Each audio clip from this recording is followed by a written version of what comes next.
untuk berkomunikasi antar masalah. Bingung nggak? Loh, menterimu masih di sana loh. Saya aja bingung betul. Kan curang itu kok amat sangat terasa gitu loh. Jadi kalau seandainya nanti tanggal 14 memang kita berjuang, sekarang anaknya sudah ikut aja, itu sudah melukai demokrasi. Menurut saya ya pemikiran begitu kan. Kalau dulu utang, ya sekarang kalau pemerintahnya baik, selesaikan. Mentok-mentoknya sudah di 40% itu. 40 itu ya? Iya. Dengan waktu tinggal berapa minggu untuk ngangkat kayak sulit juga nggak bisa.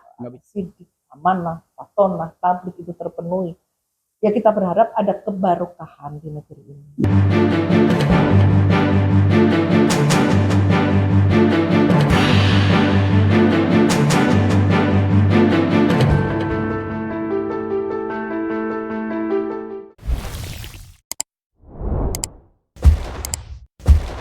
Bismillahirrahmanirrahim. Assalamualaikum warahmatullahi wabarakatuh. Waalaikumsalam warahmatullahi wabarakatuh. Bisik-bisik politik kenegaraan dengan Bu Tri Sulistiawati tentang kondisi terkini ya. Isu yang lagi menghangat akhir-akhir ini menjelang Pilpres ini diantaranya ada rencana ya semacam tanda kutip ya mundurnya 15 menteri ya yang disuarakan oleh beberapa tokoh ya setelah pertemuan malari ya. Pertemuan peringatan malari yang ke-24 kalau nggak salah ya di Taman Ismail Marzuki. Itu banyak sekali tokoh-tokoh yang muncul ya, Cijo ada EF, ada sahabat lama saya tuh, Faisal Basri ya, kita sebagai penelitian ya, beliau sekjen ya. Jadi itu saya juga sempat terkaget-kaget ya, soalnya Faisal Basri ini orang yang tidak banyak bicara, dia selalu by data ya, dia ekonom senior yang selalu by data, dia tidak pernah bicara asal omdoh ya. Jadi begitu dia ngomong saya sempat terperangah juga ya. Oh iya gitu loh, diantaranya dia mendapat semacam informasi bahwa Bu Sri Mulyani itu mau mengundurkan diri gitu. Nah gimana menurut Bu Tri? Ya artinya gini, saya hanya mengulas, tapi apakah itu menurut pemahaman saya, karena ini hal-hal yang seperti ini kan tidak by data gitu ya, ini hanya informasi di publik kan, informasi tapi di publik gitu. Nah, apa dibalik itu? Apakah memang akan seperti itu kan gitu? Tadi kan isu akan mengundurkan diri 15 menteri dan yang melempar isu pertama kali itu kan Pak Faisal Basri. Sehingga itu kemudian bergulir gitu ya.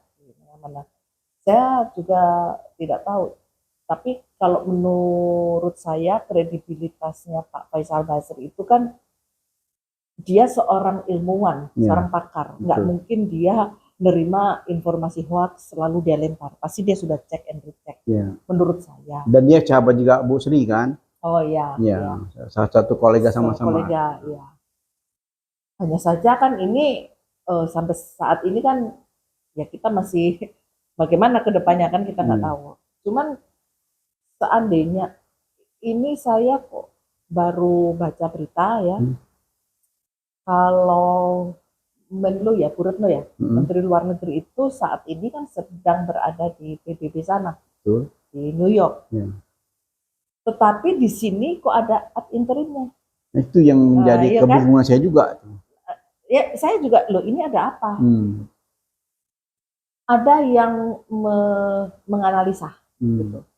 Kemungkinan kejadian ini itu karena Indonesia itu mendapat tekanan dari Barat, terutama dari Amerika, gitu. Karena Bu Retno ini memang begitu dia memperjuangkan gigihnya, dia memperjuangkan agar Indonesia ini juga bisa mengajukan gugatan ke ICR, International Court of Justice ya, di pihak ya itu untuk biasanya kan itu untuk hal-hal yang terkait dengan genocide. Nah, kan yang sudah melakukan itu kan Afrika Selatan. Nah, Bu Retno ini kabarnya juga ingin berjuang untuk itu, sehingga eh, hal-hal yang terkait dengan ad interim ini mungkin itu kaitannya. Tapi kan itu analisa. Apakah itu? Tapi di satu sisi yang diberikan mandat sebagai ad interim ini juga siapa? Kok saya melihat itu adalah Menkominfo yang bersangkutan ini ketua umumnya Projo. Betul. Sehingga menurut saya mungkin memang ada pengaruhnya bagi istana dengan adanya isu pengunduran diri 15 menteri ini, gitu loh. Iya. Jadi ditarik orang yang terdekat ya. Yang terdekat dan mungkin yang aman. Dia sudah bingung mau percaya sama siapa. Iya. Sehingga diberikan kepada itu ya yang tadi saya sebut itu yang saat ini menjabat Menkominfo, padahal yang namanya Menteri Luar Negeri itu kan harus orang yang memang betul-betul memahami. Memang orang yang harus berkarir di Kementerian Luar Negeri. Betul. Memang harus memahami masalah-masalah luar negeri, entah politiknya, entah apa, segala macam lah. Lah kalau orang tiba-tiba yang nggak ada latar belakangnya pengetahuan itu ditempatkan di situ, tiba-tiba misalnya ini anterin berapa hari, 2 hari apa 3 hari apa, terus tiba-tiba ada dari menlu negara lain apa menelpon dia mungkin mengenai apa, bagaimana dia jawabnya? Satu masalah itu. Yang kedua, perjuangan Bu Retno kan masih di luar sana kan sebagai menteri resmi kan. Ya setahunya negara-negara di luar tahunya ini kan menteri. Betul. Gitu loh, pidatonya di PBB semua kan sebagai menteri. Nah, sementara di dalam negeri dia sudah di ad interim. Kan ini pertanyaan yang mendasar sebetulnya kan. Nah, itu gimana Bu itu? Lah iya, makanya begini. Biasanya walaupun dia sebagai menteri sih ya, walaupun dia sebagai menteri boleh aja ada aten. Tapi kan biasanya itu kalau benar-benar mungkin menteri yang apa namanya yang masih menjabat ini punya halangan. Ya, kayak LDP kemarin sakit. Kan sekian nama tuh kan itu ya wajar-wajar saja kan. Interimnya kan Pak Erick Thohir. Artinya dalam posisi dia berhalangan yang nggak tahu kapan. Terusnya misalnya sakit yang lama. Tetapi gini, di negara-negara lainnya, setahu saya itu pernah menteri Menteri Luar Negeri Amerika kalau yang sekarang ini zamannya Joe Biden itu sakit sampai dia sakit berapa lama ya itu di rumah sakit nggak diangkat ad interim gitu loh. Dan dia artinya untuk melaksanakan tugas sebagai menteri itu ada di sana mungkin semacam di sini selevel dirjen atau apa, nah sementara di kita itu ada Wamenlu. Ada Menlu, ada Dirjen, ada Irjen, kan lengkap kan? Betul. Nah, kenapa mesti dikasih ad interim? Sementara posisi menteri yang di sana itu artinya yaitu yang tadi, dia bukan sakit, bukan apa. Dia mewakili Indonesia sebagai menteri luar negeri. Betul toh? Ya. Terus di sini tiba-tiba ada ad interimnya. Itu yang jadi pertanyaan kan? Nah, itu berarti negara lain ketika ada sesuatu yang dia untuk berkomunikasi antar masalah, bingung nggak?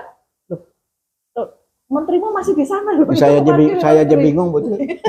Nah, terus dia mau bicara dengan menteri di sini yang ad interim itu, sementara di sana dia masih bertugas sebagai menteri gitu kan? Iya. Nah, tapi yang diangkat jadi ad interim ini pun nggak nyambung lagi lucunya. Bukan orang sama sekali yang tidak pernah berkarir di kementerian. Karena ada kedekatan khusus.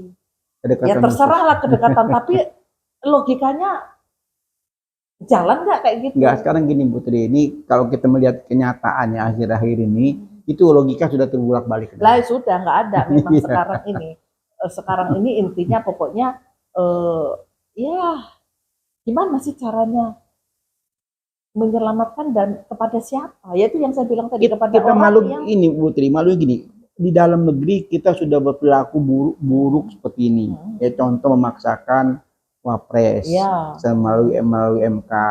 Udah rame menjadi gonjang-ganjing ya sampai hari nggak selesai. Ya, sehingga pencalonan itu kan ada catatan ya, melanggar etika ya. Ditambah lagi sekarang hubungan untuk keluar. Di dalam sudah kondisi seperti ini, sekarang kita bikin ulah lagi keluar gitu. Nah, keluar ini kan contoh kita kan malu banget ya sebagai nah, itu kalau memang tadi logikanya udah dibuang ya otomatis malunya juga udah kebuang gitu kan. Ya. Intinya tuh udah bingung karena ibarat perahu ini kan sudah oleng. Ya, sudah oleng gitu loh. Ya. Sehingga isu 15 menteri yang mau mundur itu ya kelihatannya kita biasa-biasa aja, kita tidak tahu di sana. Ya memang kalau kita lihat ini berbarengan gitu ya. Berbarengan itu waktu itu kan beberapa bulan lalu hampir setahun itu kan petisi 100 itu kan menyampaikan tentang pemakzulan ya, pelanggaran konstitusi yang begitu banyak, ya munculnya isu pemakzulannya.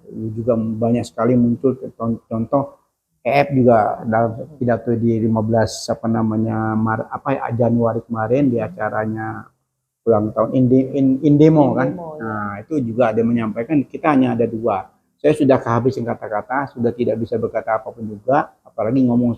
Jadi cuma hanya 2 kata saja. Satu, pemakzulan presiden, yang kedua 14 Februari nanti itu menjadi ajang perjuangan kita. Itu hanya 2 itu saja yang kita pikirkan. Lain nggak ada katanya. Iya, memang. Ya, kita juga kadang-kadang saya tuh berpikir gini, itu memang perjuangan kita ya. 14 Februari. Tetapi karena indikasi kecurangan itu sekarang memang sudah banyak kita lihat gitu loh. Seandainya itu terus nanti dipaksakan gitu loh dengan cara yang curang itu, terus gimana gitu loh? Apa enggak chaos itu loh? Begitu maksud saya. Sehingga kadang-kadang saya berpikir ini pemilu kita mau laksanakan, kita berjuang, tapi kok kayaknya jangan sampai sia-sia gitu. Ya kalau kata AF itu hanya 2 aja agenda kita. Agenda kita tidak ada lain, hanya 2 agenda. Nah, ya, masalahnya presiden. Oke, pemakzulan kan kita masih apa? Perlu proses kan. Entah itu bisa terlaksana apa enggak kita masih nggak tahu. Walaupun memang sudah banyak yang berkeinginan dari berbagai elemen masyarakat, termasuk mahasiswa, termasuk banyaklah masyarakat itu juga menginginkan itu kan. Cuman kalau itu tidak terjadi, akhirnya tanggal 14 itulah perjuangan kita kan gitu, perjuangan kita. Hanya yang tadi saya bilang, kalau dipaksakan gitu loh, dipaksakan itu karena indikasi kecurangan sekarang udah luar biasa kan, ada yang macam-macam lah, sudah apa namanya ya, yang ada kemarin ditemukan kakak yang satu kakak ada 1.000 orang gitu kan, yang itu apa namanya 1.300 orang satu kakak kan gitu. Kemudian ini surat suara di luar negeri itu sudah dibagi duluan, sudah tercoblos duluan. Katanya itu cuman KPU juga mengakui kan kalau itu merupakan kelalaian apa seperti apa. Nah itu kan yang ketahuan, yang nggak ketahuan kita nggak tahu yang di luar negeri seperti apa. Kemudian juga ditemukan oleh Timnas Amin kalau nggak salah ya, ada 52 juta apa itu? 55 juta DPS apa ya? Daftar pemilih tetap yang apa itu nggak bener gimana kan gitu. Itu yang sampai sekarang masih gonjang-ganjing ya. Nah itu terus kemudian ya itu terlalu banyak lah hal-hal yang bisa kita lihat itu, sehingga aroma akan curang itu kok amat sangat terasa gitu loh. Jadi kalau seandainya nanti tanggal 14 memang kita berjuang, kalau dipaksakan ternyata itu tadi yang sudah disiapkan dengan berbagai yang terstruktur. Ya, sistematis dan masif itu, gitu loh. Terus gimana? Ya, di samping itu, ini juga banyak hal-hal yang apa namanya membangkitkan semangat Gen Z ya. Contoh kemarin drone ya. Nah, betul. itu kan video drone itu kan luar biasa ya. Kreativitas anak muda yang memberikan dukungan kepada salah satu paslon ya, paslon nomor 1 ya. Itu kan luar biasa. Ini kebangkitan publik ya, kebangkitan masyarakat yang ingin berpartisipasi untuk pesta demokrasi ini kan. Lah ya makanya. Artinya semua itu nanti kan kalau ini memang kita harapan kita memang hanya tanggal di 14 itu, ya kan? Itu kan hasil suara itu kan gimana nanti? Iya, makanya gini, mungkin dalam kesempatan ini kan Bu Tria, kita bisik-bisik ini kan kita memberikan proses pencerahan ya, khusus kepada elit politik ya, penyelenggara pemilu dan sebagainya ya, termasuk presiden ya, kita mengingatkan kan bahwa kita ini pesta demokrasi ini jangan dirusak gitu loh. Jangan dirusak. Animo masyarakat yang begitu luar biasa terhadap demokrasi itu sayang ya kalau sampai dirusak oleh syahwat politik ya. Syahwat politik segelintir orang sehingga menghalalkan segala cara gitu. Ini kan kemungkinan kan semakin terlihat. Ya. Nah, ini mumpung belum terjadi hal-hal yang belum terjadi yang seperti kegundahan Bu Titi tadi ya, kalau sampai terjadi dipaksakan juga nanti timbul kecurangan, apa yang akan terjadi? Kita tidak pengen itu terjadi kan? Kita pengen pemilu ini karena hasrat luar biasa daripada publik pengen pesta demokrasi ini terselenggara dengan luber, jujur, pesta yang meriah. Di mana-mana kalau kita lihat kan luar biasa nih dukungan dari masyarakat. Ada yang sambil nyanyi, ibu-ibu yang pakai kentongan apa. Nah, ini kan bagus betul. Ya, buat proses pendidikan politik kan sangat bagus ya di Pilpres 2024 ini kan. Kesadaran masyarakat untuk terjun di dunia politik, apa lagi nih, kan luar biasa kan. Nah, itu kan jangan sampai dirusak gitu. Iya, memang artinya kalau saya hanya sebagai salah satu warga masyarakat itu juga mengingatkan, artinya bukan berharap lagi. Saya mengingatkan betul kepada presiden gitu ya, daripada Anda nanti selesai itu Anda membuat chaos dengan kalau Anda memang tidak Anda tetap berada di apa itu tadi ya, ikut menciptakan atau ikut merencanakan sesuatu yang tadi nggak benar tadi loh, sesuatu kecurangan tadi. Anda mau turun dengan cara chaos itu pasti terjadi. Kalau seperti itu, gitu loh. Orang kan sekarang sudah tidak bisa ditipu lagi dengan bermacam skenario dan cara-cara penghitungan suara. Nah, artinya gini, saya mengingatkan betul, daripada seperti itu sudah berhentilah cawe-cawe. Anda sudah sekarang anaknya sudah ikut aja, itu sudah melukai demokrasi. Sudah membuat cacat demokrasi, sudah menurunkan kualitas dari demokrasi itu. Rakyat sudah sedemikian rupa, yang cerdas tentunya, itu sudah sedemikian rupa merasa muak gitu ya. Dan semua mau dengan uang. Orang datang mungkin dikasih uang. Orang ini datang dikasih makan segi, kan ada di video itu. Orang datang dibagi-bagi makanan, tetapi ternyata mereka teriaknya kalau nggak paslon 1, paslon 3 kan gitu. Terus kemudian ada yang saya lihat mereka kecewa, apalagi dengan hasil debat kemarin, terus berbondong-bondong mereka pindah ke paslon 3 misalnya. Nah, dari situ itu kan sudah kelihatan bahwa masyarakat ini sudah banyak yang muak begitu. Ya, kalau di samping masyarakat sekarang ketua umum PDIP, orang yang membesarkan, orang yang memelihara, orang yang mengawal, ya kan, menjadikan presiden dari mulai gubernur, wali kota, gubernur, ya, presiden 2 periode, anak jadi pejabat, jadi wali kota, menantu jadi wali kota. Apakah tidak bersyukur gitu loh? Nah, sampai terakhir statementnya Bu Mega itu kan begitu mengkhawatirkan ya. Kita sebagai pemerhati politik ini melihat ini kegundahan yang sangat luar biasa ya. Bukan kegundahan, kalau saya lihat marah. Ya, kegundahan publik, kemarahan Bu Megawati. Bu Megawati itu marah tuh sampai sudah ya sudah dibuka habis ya. Kalau kita lihat pidatonya dia tuh sangat rapi, lengkap ya. Waktu 51 tahun PDIP itu Bu Megawati mengungkapkan secara sistematis, lengkap, detail sekali pidatonya itu gitu loh. Semua aspek dibahas di situ. Nah, intinya dia mengingatkan bahwa sudah cukup, kekuasaan itu ada batasnya gitu loh. Hanya Allah yang maha berkuasa sepanjang masa. Kalau manusia itu ada batasnya gitu loh. Jadi peringatan sebagai pemberi tugas, ya kan? Ini kan tugas partainya kan ditugaskan oleh partai. Nah, pimpinan partai sudah ngomong sampai seperti ini tuh apa bukan harusnya selain Jokowi sendiri kan ada keluarganya, kan ada keluarga besar, ada sahabatnya, ada orang-orang terdekatnya. Apa tidak membantu mengingatkan? Gimana Bu Tri?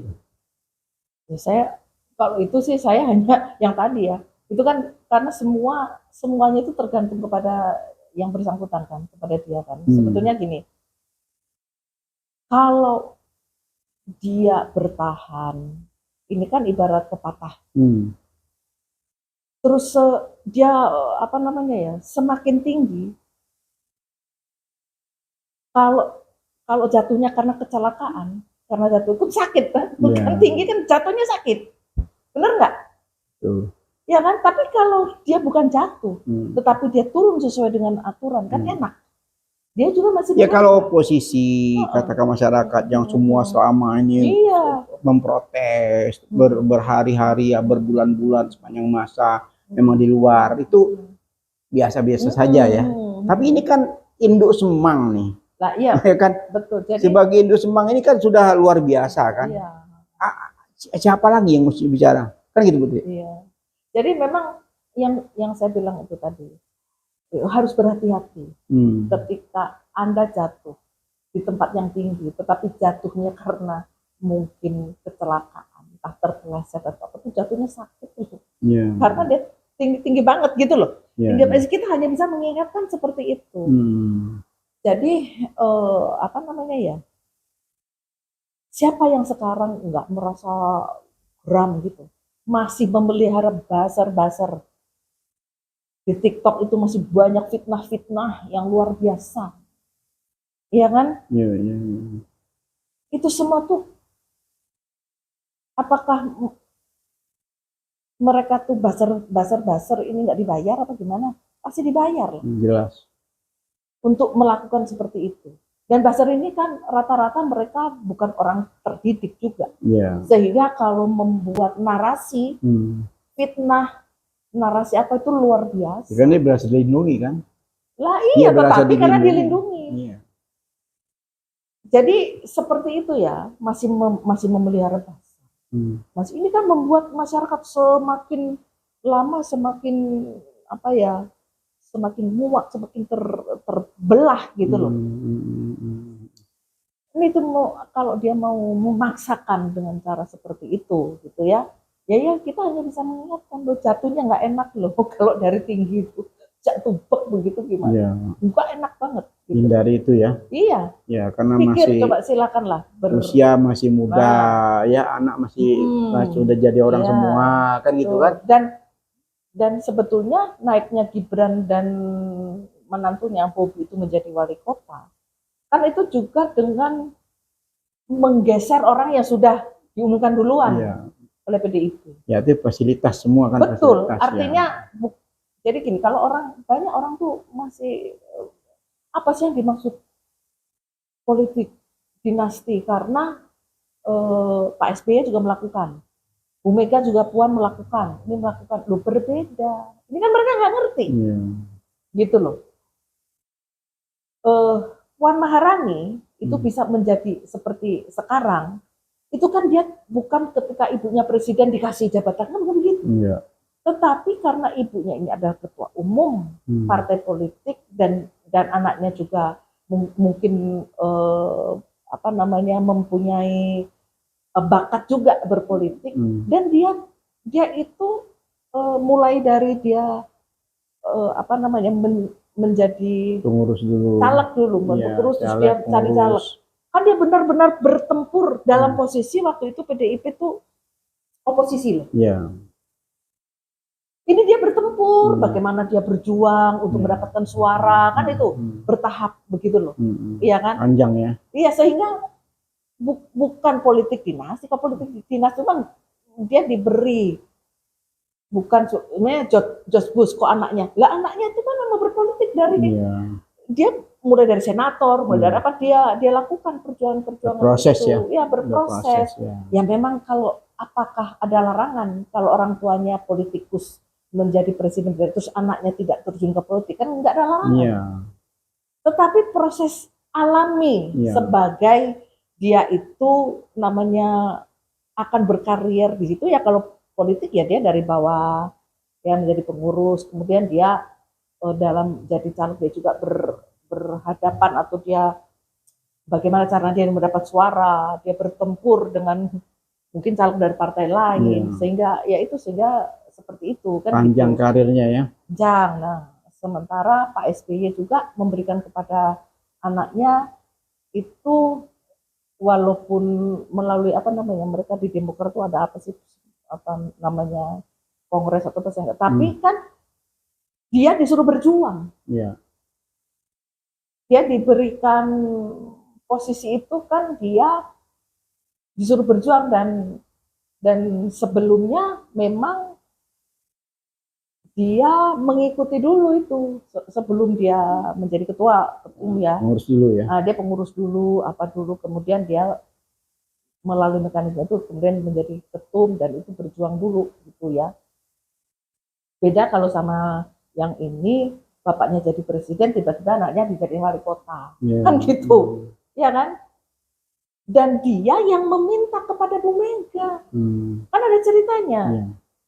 Pak Jokowi menemui Bu Mega ingin Gibran itu menjadi wali kota, padahal PDIP sudah mengumumkan siapa tuh namanya berdua itu, sama dengan di Bopi itu sudah diumumkan juga di Medan, tiba-tiba digeser. Nah itu perasaannya bagaimana orang yang digeser itu? Itu pun Bu Mega memberi fasilitas itu ya luar biasa menurut saya, sampai harus menggeser kadernya sendiri. Dimana saya bilang tadi, ini Semang tadi kan luar biasa ya, sudah berkorban ya, berkorban, menjadikan, mengawal ya, baik buruknya segala macam apa itu kan dia kawal sampai satu periode selesai, kedua periode juga selesai tanpa ada hal-hal yang luar biasa ya, walaupun ya di sana sini banyak kondisi kemiskinan, pendidikan yang ini, kesehatannya banyak sekali lah ya, utang kita juga semakin nggak karu-karuan ya, makin banyak. Ya kan orang juga bilang gini, ya orang dari dulu juga utang kok, kenapa sekarang lah? Menurut saya ya pemikiran begitu kan, kalau dulu utang ya sekarang kalau pemerintahnya baik selesaikan. Pak SBY dulu IMF diselesaikan. Betul. Iya kan? Iya. Sehingga walaupun utang lagi tapi IMF ini selesai. Nah, yang sekarang itu nambah hutang yang tadinya 2.000 sekian, sekarang kan sudah 8.000 sekian, hampir 9.000 triliun. Lebih ya. Nah, kan orang cuma enteng aja mereka dari dulu juga utang gitu loh. Sekarang kenapa? Iya, tapi kan orang juga harus melihat kemampuan bayarnya. Ya ini kan utang kita kan sudah di luar di luar PDB ya. Ya, kalau nggak salah sudah 40% mereka ya. Kemarin kan katanya baru 30%. Iya, yang padahal di negara lain tuh 50%. Loh sekarang gini loh. Kalau sudah seperti itu kita nggak boleh melihat negara lain. Yang penting itu pokoknya mau negara 50%, mau 60%, yang penting kita itu ya jangan kalau bisa gitu loh. Selesaikan, itu kan yang terbaik. Betul. Bukan kalau orang negara lain bisa gitu, nah itu pun kalau 50% katakanlah negara maju, ya mereka sudah settle dengan jangan jadikan ukuran ya. Nah, kita masih banyak rakyat miskin, masih apa. Nah, artinya untuk mensejahterakan rakyat aja udah susah. apalagi kita Itu pun berutang. kalau kita lihat utang itu, kalau BUMN kan utangnya cukup banyak kan, itu kan dipisahkan kan. Kalau dicampur sama utang Lebih. BUMN itu sudah kalau nggak salah Iya. mendekati. Karena yang hutang BUMN itu nggak ikut dihitung. Nah, Yang Nur 8.000 Putri kan? gimana tuh? Mesti kan dihitung dong. Kan Ya, utang juga kan? Iya, karena kan pada akhirnya contohnya kayak kereta cepat kan nggak mampu juga KAI. Iya, BUMN kan milik negara iya, kan. Artinya kan ujung-ujungnya kan APBN juga yang nanggung. Iya kan? Nah, gitu. maksud kan BUMN milik negara. Minimal ini minimal kan dia mesti ngasih PNN, penyertaan modal negara, untuk supaya BUMN itu tetap berdiri. Lah bayangkan, sekarang saya dengar pas kita aja itu banyak karyawannya itu yang menerima gaji itu separuh. Gitu loh. Karena merugi. Iya, karena meruginya bukan karena banyak utang itu tadi. Karena banyak utang. Ya, nombok bunganya itu kan. Bunga itu luar biasa kan. Nah, jadi menurut saya jangan nggak apa-apa ini utang toh nanti ini, ya itulah jalan pikiran yang seperti itu yang menurut saya itu ya lebih baik kalau misalnya kita menyelesaikan, kenapa enggak? Kalau nggak gitu infrastruktur, walaupun infrastruktur kenapa mesti dipaksakan? Kan ada skala prioritas. Iya. Ya kan? Mungkin infrastruktur bisa belakangan, tetapi kesejahteraan rakyat meningkat. Iya. Pertumbuhan ekonomi meningkat. Iya. Nah, daripada infrastruktur dipaksakan, tetapi tercapik-capiklah kita. Ya kan? Itu sudah setengah mati, Bu. Yang namanya makanya itu BUMN jalan tol itu sudah Iya, keadilan sosial bagi masyarakat itu kan hari ini kan cuma harapan aja. Ya, harapan saya kan paslon nomor 1 itu memang dia selalu jargonnya itulah keadilan. Iya. Ya kan? Jadi dia paham nih, walaupun baru sebatas gagasan ya, tapi setidaknya ketika itu ada di pemikiran dia, dengan dia nih adalah orang yang taat pada agamanya, dia pasti harus ingat, dan itu adalah utang. Dia selalu jargonnya adalah keadilan, entah keadilan di bidang ekonomi, entah keadilan di bidang penguasaan lahan, entah keadilan di perburuan antara pengusaha dan buruhnya. Bahkan dari semua sektor dia selalu yang dikedepankan itu adalah keadilan. Di bidang hukum diantara. Iya, keadilan segala macam, apalagi keadilan di bidang hukum, kan gitu. Kunci pertama ya. Betul. Nah, harapan saya dengan dia selalu mengusung masalah keadilan itu, jargonnya ini akan dilaksanakan, walaupun itu mungkin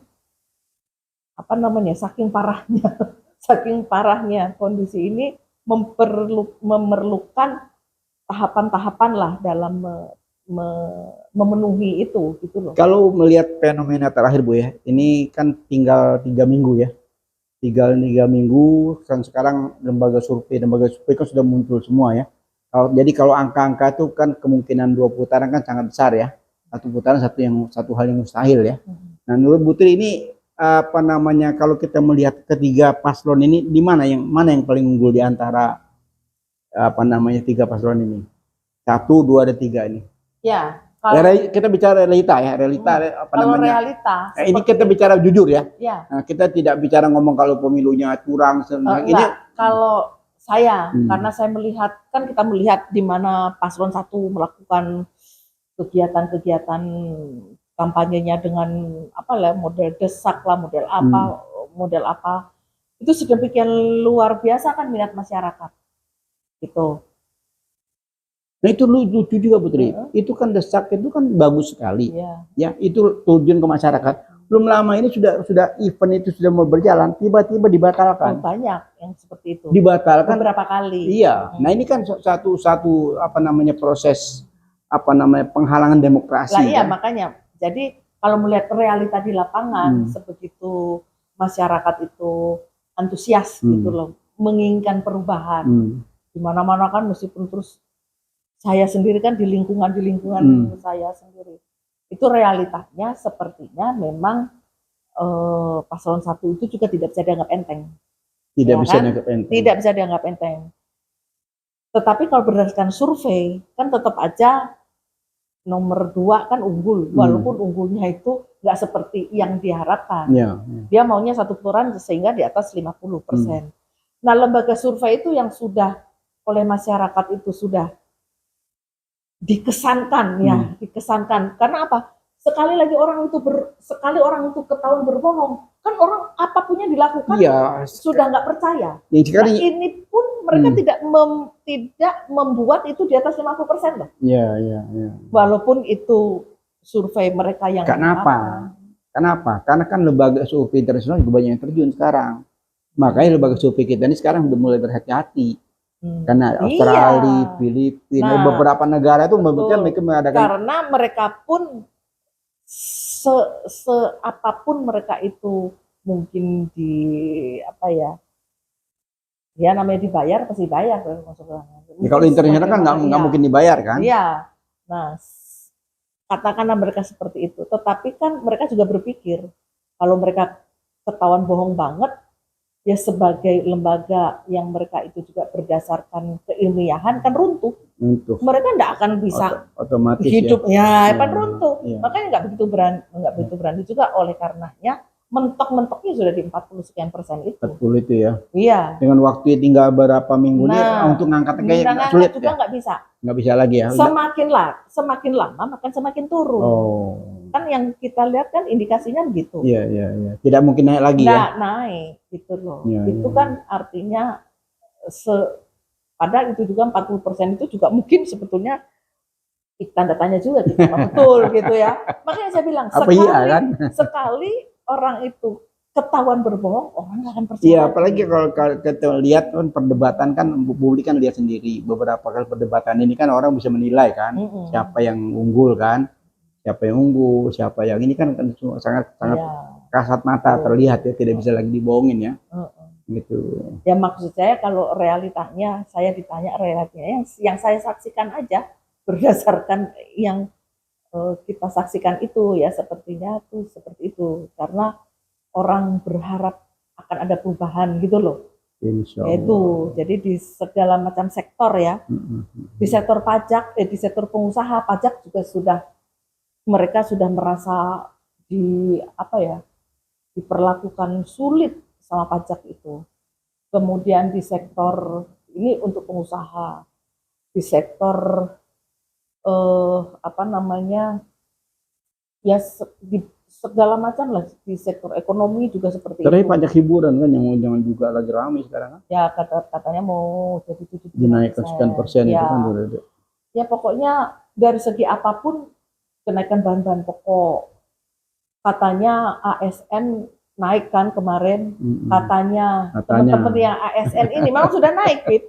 Tapi ketika ini baru diumumkan, itu barang-barang sudah naik dulu berapa kali. Jadi mereka itu. Jadi karena inflasi kan menguntungkan pengusaha besar kan, sementara rakyat makin di sektor pertanian seperti itu.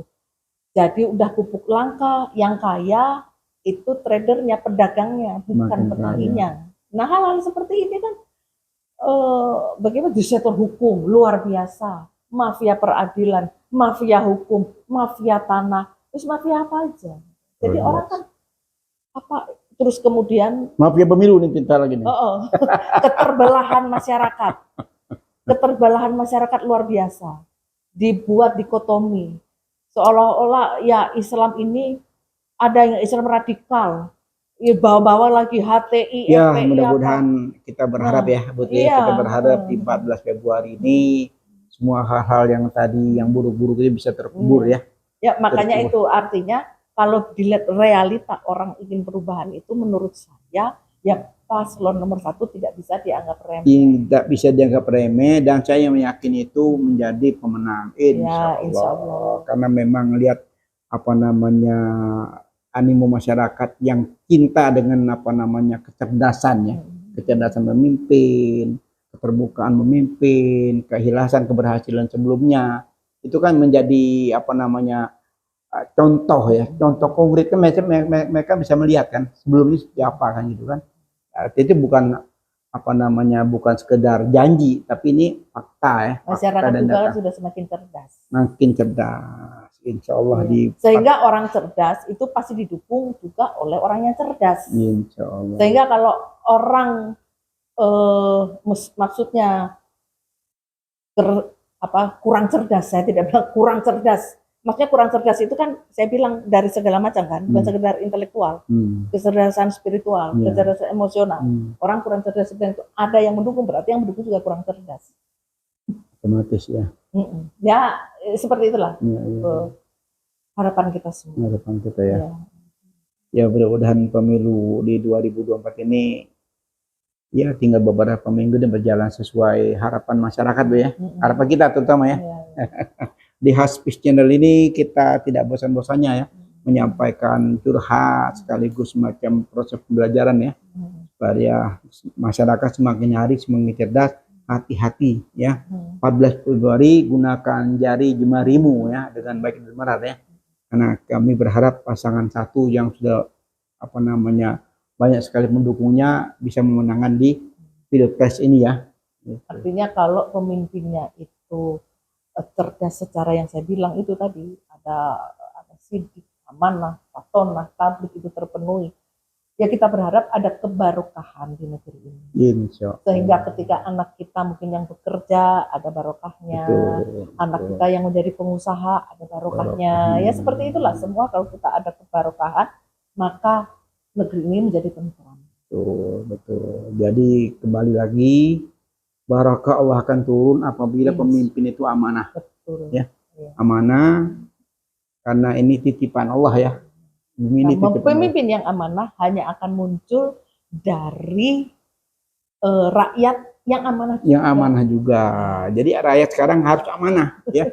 Jangan tidak amanah. Ya jangan gara-gara beras sekarung, gara-gara duit sekian seribu Anda menggunakan jari jemarian, tidak dengan hati nurani ya, tapi dengan bayaran ya. Itu yang kita harapkan kesadaran masyarakat. Ada kan gini, uangnya boleh diambil, memilih siapa aja. Itu salah. Nah, itu salah. Karena ternyata ketika kita mengambil uang dari orang itu kan bermaksud bahwa kamu membeli saya. Kita ambil uangnya. Ketika kita tidak memilih dia, berarti kan dia berkhianat. Iya kan gitu. Betul. Tetapi ketika kita mengambil uang dari dia, terus kita pilih dia, itu berarti kita juga memberi kesempatan orang untuk berlaku korupsi. Kita maksiat. Mendidikan korupsi. Yang satunya kita ambil tapi kita pilih orang lain, itu khianat. Ketika kita mengambil, kita pilih dia juga, kita maksiat. Bagian dari korupsi kecil ya. Iya. Jelas-jelas itu korupsi ya. Sama-sama saling mendukung ya. Baiklah Putri, bisik-bisik politik kenegaraan ini semakin seru ya. Insya Allah masih ada beberapa episode lagi menjelang Pilpres 14 Februari 2024 ini. Kita akan bisik-bisik terus sampai rakyat dan netizen kita ini semakin hari semakin cerdas Putri ya. Insya Allah. Kita akhiri dengan wabillahi taufik wal hidayah. Wassalamualaikum warahmatullahi wabarakatuh. Jangan lupa komentar, like dan share ya. Juga kritik kita butuh butuh kritik ya, dari kritik membangun tentunya ya. Kritik tapi jangan kayak buzzer. Iya, kritik yang konstruktif ya. Karena niat kita tidak ada. Bukan ngata-ngatain dengan niat kita cuma satu aja, bagaimana kita berbagi ilmu ya. Berbagi ilmu, membuangkan waktu yang ada ini untuk kecerdasan bangsa Bu ya. Terima kasih Putri. Wabillahi taufik wal hidayah. Wassalamualaikum warahmatullahi wabarakatuh.